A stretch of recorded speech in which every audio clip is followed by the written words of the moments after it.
safe and a pleasant flight in Biman Bangladesh Airlines. Thank you.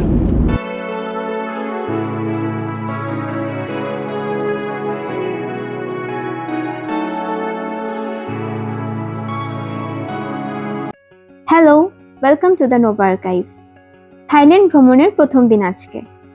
সকাল সকাল এয়ারপোর্টে যাওয়ার পরে নাস্তা করার জন্য খাবার খুঁজছিলাম।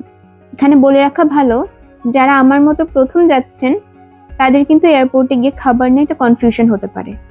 এই ডিউটি ফ্রি নামক যে শপটা আছে, এই শপটাতে প্রায় সব খাবারের দামই কিন্তু অনেক বেশি। কিন্তু এর পাশেই অনেক ধরনের দোকান আছে, যেরকম আমরা এই দোকানটা পেলাম স্টার কর্নার নামে।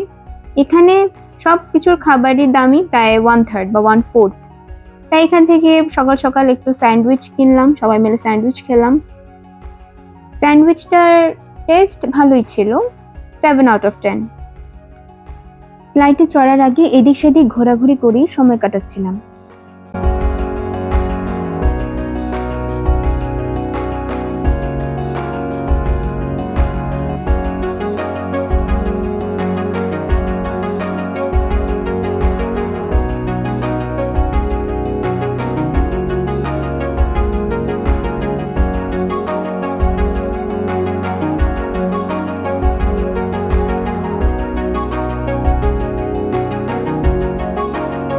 ঢাকা থেকে থাইল্যান্ড যাচ্ছি আমরা বিমান বাংলাদেশ এয়ারলাইন্সে।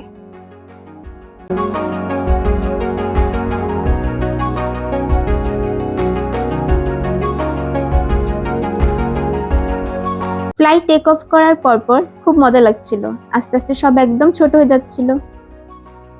শুধু একটাই আফসোস রয়ে গেছে, বিমান বাংলাদেশ এয়ারলাইন্সের যে কাজ, অনেক ঘোলা আর অনেক ময়লা, ভিডিও করতে খুব কষ্ট হচ্ছিল।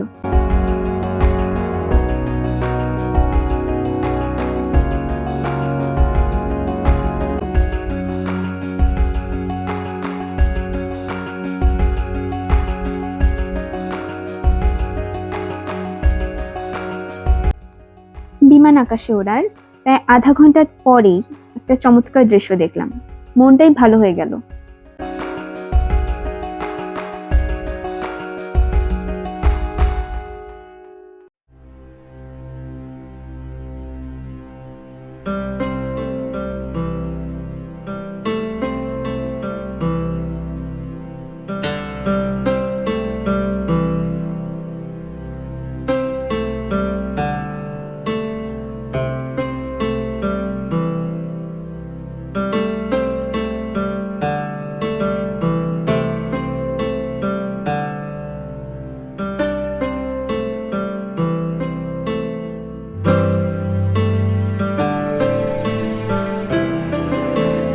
বিমান বাংলাদেশ এয়ারলাইন্সের লাঞ্চে ছিল রাইস, ভেজিটেবল, চিকেন আর একটা ডেজার্টের মতো। ডেজার্টটা আমার একদম ভালো লাগেনি, কিন্তু বাকি খাবার ভালোই ছিল।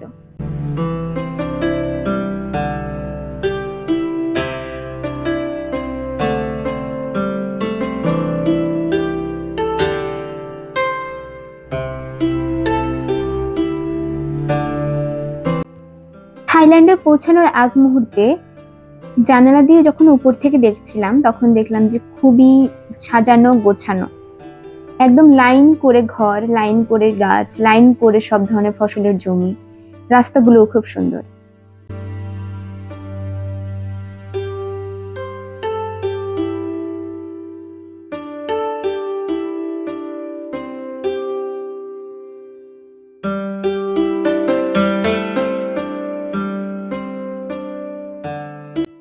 ব্যাংককের সুবর্ণভূমি এয়ারপোর্টে পৌঁছে গেলাম। একটু সতর্ক করে দিতে চাই, যারা প্রথম প্রথম থাইল্যান্ড যাচ্ছেন, এই এয়ারপোর্টে কিন্তু কোনো ওয়াশরুমে কোনো হ্যান্ড শাওয়ার নেই, তাই যারা যাবেন আগে থেকে প্রস্তুত হয়ে যাবেন। এরপর হোটেলের উদ্দেশ্যে যাত্রা শুরু, এর জন্য আমরা বাসে উঠে বসলাম।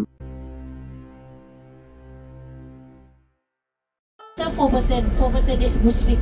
Around this area is a Muslim. And 1% Christian, Catholic, Hindu.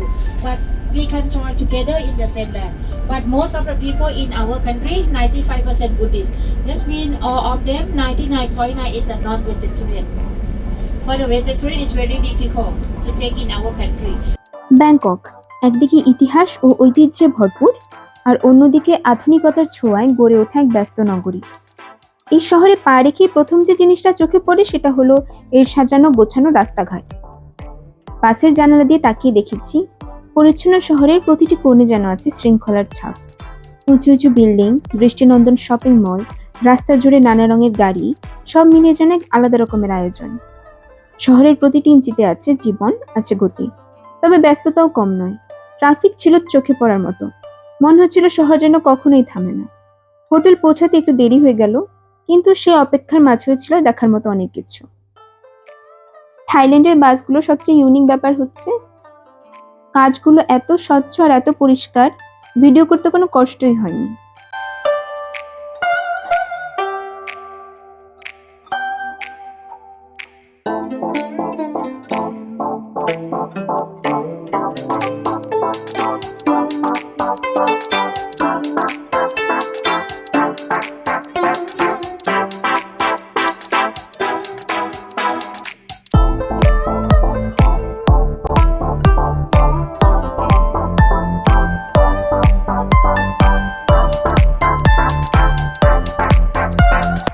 দীর্ঘ পথ চলতে চলতে অবশেষে হোটেলে চলে এলাম।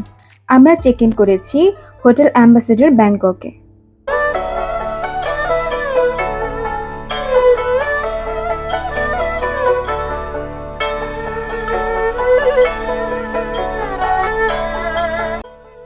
হোটেলের লবিতে এখন আমরা চেক ইন করব। লবিটা অনেক বড়, আর সবচেয়ে ভালো লাগছিল আমার এই ঝালর বাতিগুলো। আমি লম্বা সময় এগুলোর দিকে তাকিয়েছিলাম।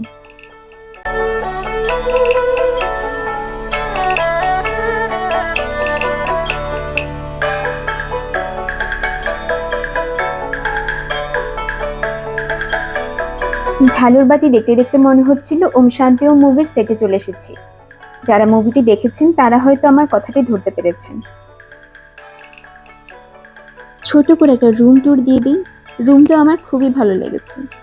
বড় সড়ো একটা রুম, অনেক স্পেস, আর ভিউটাও কিন্তু খুব চমৎকার।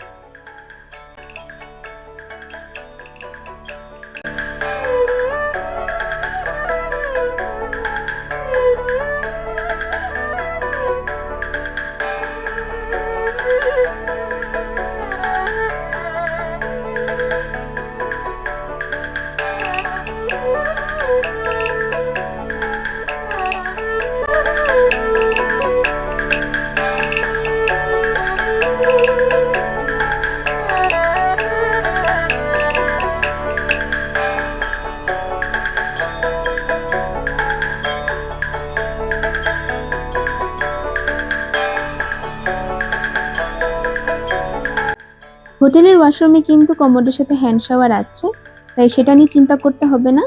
শুধু ব্যাংককে এলে এয়ারপোর্টের জন্য একটু সাবধান থাকলেই চলবে। হ্যালো, আমি Nova. Welcome to the Nova archive.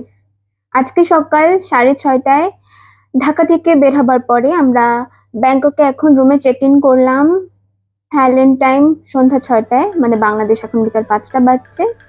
প্রায় পুরোটা দিনই চলে গেল আমাদের ফ্লাইটের জন্য অপেক্ষা করে, তারপর বিমানে, তারপর হচ্ছে থাইল্যান্ডের ট্রাফিকে, আর এই তো বাসে বসে বসে শহরটা দেখতে দেখতে। যদিও খুব একটা টায়ার্ড লাগছে না।